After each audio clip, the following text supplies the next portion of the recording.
ফেব্রুয়ারিতেই নির্বাচন হবে, কেউ ঠেকাতে পারবে না, হুঁশিয়ারি স্বরাষ্ট্র উপদেষ্টার। কোনো চাঁদাবাজকে দেশে থাকতে দেয়া হবে না। দেশের মানুষ নির্বাচনের জন্য অপেক্ষমান, মন্তব্য সালাউদ্দিন আহমেদের। সুষ্ঠু নির্বাচনে রাজনৈতিক দলের সদিচ্ছা প্রয়োজন, অভিমত বদিউল আলম মজুমদারের।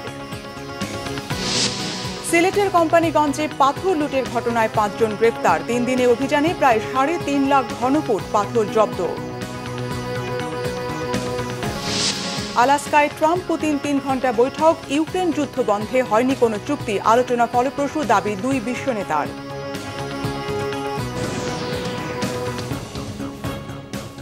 দেখছিলেন ক্রাউন সিমেন্ট সংবাদ শিরোনাম।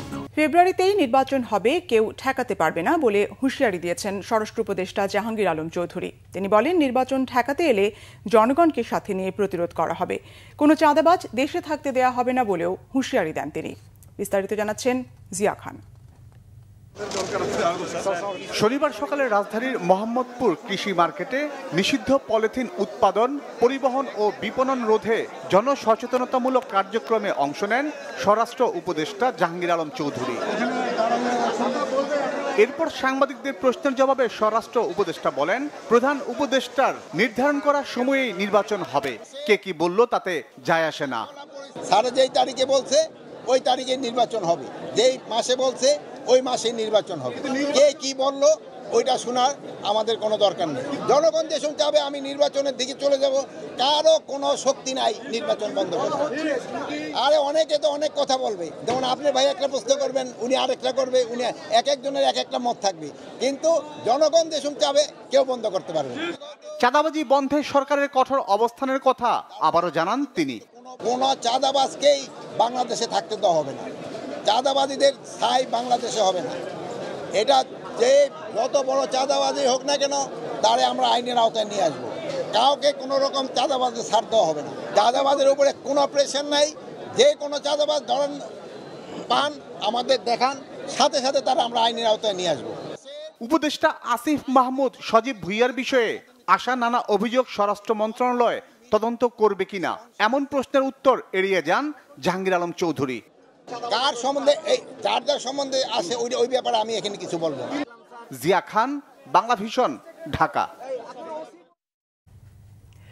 নির্বাচন নিয়ে যারা শঙ্কা প্রকাশ করছে তারা গণতন্ত্র ও দেশের পক্ষের শক্তি নয় বলে মন্তব্য করেছেন বিএনপির স্থায়ী কমিটির সদস্য সালাউদ্দিন আহমেদ। স্থায়ী কমিটির আরেক সদস্য গয়েশ্বর চন্দ্র রায় বলেছেন, শুধু সরকার ও নির্বাচন কমিশন চাইলেই হবে না, ভালো নির্বাচনের জন্য রাজনৈতিক দলগুলোর সহযোগিতাও গুরুত্বপূর্ণ।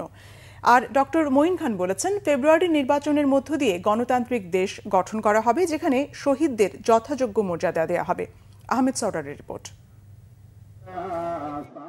বিএনপি চেয়ারপারসন বেগম খালেদা জিয়ার 81তম জন্মদিন উপলক্ষে নয়াপল্টনে মিলাদ ও দোয়া মাহফিলের আয়োজন করে জাতীয়তাবাদী যুবদল।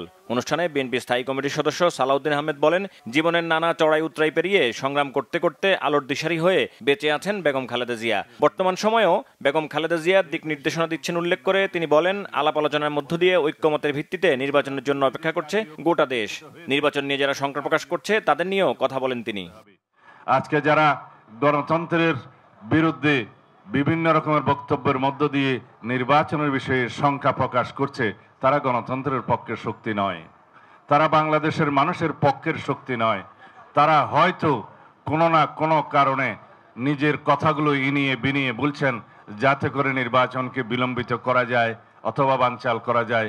যারাই বিভিন্ন রকমের কুযুক্তি উত্থাপন করে গণতন্ত্রের এই যাত্রাপথকে কণ্ঠকাত্তীর্ণ করতে চাইবে, তাদের বিরুদ্ধে বাংলাদেশের জনগণ রুখে দাঁড়াবে। বেগম খালেদা জিয়ার জন্মদিন উপলক্ষে শাহজাহানপুর আলিয়া হাফিজিয়া মাদ্রাসা ও এতিমখানায় দোয়া মাহফিলের আয়োজন করে ঢাকা মহানগর দক্ষিণ বিএনপি। এতে দলের স্থায়ী কমিটির সদস্য গয়েশ্বর চন্দ্র রায় বলেন, রাজনৈতিক দলগুলোর মধ্যে প্রতিযোগিতা থাকবেই, কিন্তু তা যেন গণতন্ত্রকে ক্ষতিগ্রস্ত না করে সেদিকে সজাগ থাকতে হবে। শুধু সরকারের সদিচ্ছা কিন্তু যথেষ্ট না, নির্বাচন কমিশনের প্রচেষ্টাই একটা নির্বাচন অনুষ্ঠিত করা যথেষ্ট। নির্বাচনে অংশগ্রহণ করতে ইচ্ছুক সকল রাজনৈতিক দলের একটি সদিচ্ছা থাকা দরকার নির্বাচনটা সুষ্ঠু ও সফল করার ক্ষেত্রে, এবং জনগণের অংশগ্রহণের, জনগণকে ভোট কেন্দ্রে আনতে উৎসাহিত করা। এদিকে জাতীয় প্রেস ক্লাবে ঢাকা কলেজের প্রাক্তন শিক্ষার্থীদের আয়োজনে এক অনুষ্ঠানে বিএনপি স্থায়ী কমিটির সদস্য ডক্টর মঈন খান বলেন 2008 সালে নির্বাচনও সুষ্ঠু হয়নি। সেই ভোটের আগে কে কোথায় নির্বাচিত হবে তা আগেই ঠিক করা হয়েছিল বলে অভিযোগ করে তিনি বলেন ওই সরকার গত 15 বছর পরিকল্পিতভাবে দেশ ধ্বংস করেছে। আগামী ফেব্রুয়ারিতে ইনশাআল্লাহ রমজানের আগে তারা নির্বাচনের দিনক্ষণ তারা উল্লেখ করেছে, যেটা পরবর্তীতে আমরা আশা করছি নির্বাচন কমিশন নির্বাচন শিডিউলের মাধ্যমে নির্দিষ্ট করে দেবে। সঙ্গে ঐক্যবদ্ধ হয়ে একটি গণতান্ত্রিক বাংলাদেশ আগামীতে গঠন করবেন, যে বাংলাদেশে আমরা শহীদদের পূর্ণ মর্যাদা দেব। প্রকৃত গণতান্ত্রিক শাসন ব্যবস্থার জন্য গত 15 বছর ধরে আন্দোলন করেছেন বলেও জানান বিএনপি নেতারা। তাহলে কি আবার নতুন করে নতুন আঙ্গিকে শেখ হাসিনার যে অপশাসন, কুশাসন এবং চুরি, ডাকাতি, সন্ত্রাস, টাকা লুট, চাঁদাবাজি, ভর্তি বাণিজ্য, চাকরি বাণিজ্যের সেটার কি আবার পুনরাবৃত্তি মানুষ দেখতে চায়?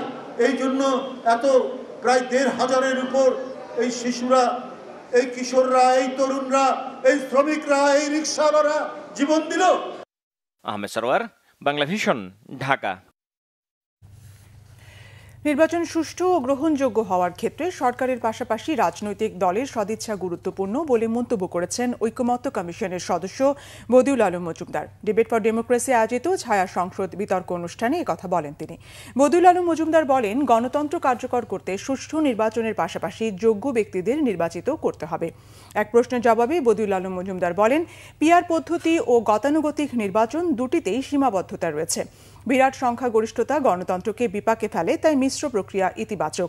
নির্বাচন নিয়ে কোনো অনিশ্চয়তা নেই উল্লেখ করে তিনি বলেন, লেভেল প্লেইং ফিল্ড নিয়ে সংকট নেই। আওয়ামী লীগের নির্বাচনে অংশগ্রহণের বিষয়ক এক প্রশ্নের জবাবে তিনি বলেন, সরকার আওয়ামী লীগের কার্যক্রম স্থগিত করেছে। নির্বাচন করতে পারবে কিনা সেটা আইনি প্রক্রিয়ার উপর নির্ভরশীল। সিলেটে সাদা পাথর পর্যটন কেন্দ্র থেকে পাথর লুটের ঘটনায় ৫ জনকে গ্রেপ্তার করেছে পুলিশ। শুক্রবার রাতে ধলাই নদীর পূর্ব পাড় থেকে তাদের গ্রেপ্তার করা হয়। এর আগে সাদা পাথর লুটের ঘটনায় শুক্রবার বিকেলে অজ্ঞাত ২,০০০ জনকে আসামি করে মামলা করেন খনিজ সম্পদ উন্নয়ন ব্যুরোর মহাপরিচালক মোহাম্মদ আনোয়ারুল হাবিব। এদিকে প্রশাসনের অভিযানে এ পর্যন্ত প্রায় ৩.৫ লাখ ঘনফুট পাথর জব্দ করা হয়েছে।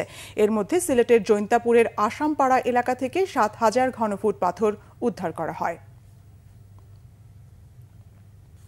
এই ছিল এখনকার মতো। পরের সংবাদ সন্ধ্যা ৬টায়, এর আগে ৫টায় রয়েছে নিউজ টপ 10 দেখার আমন্ত্রণ রইল।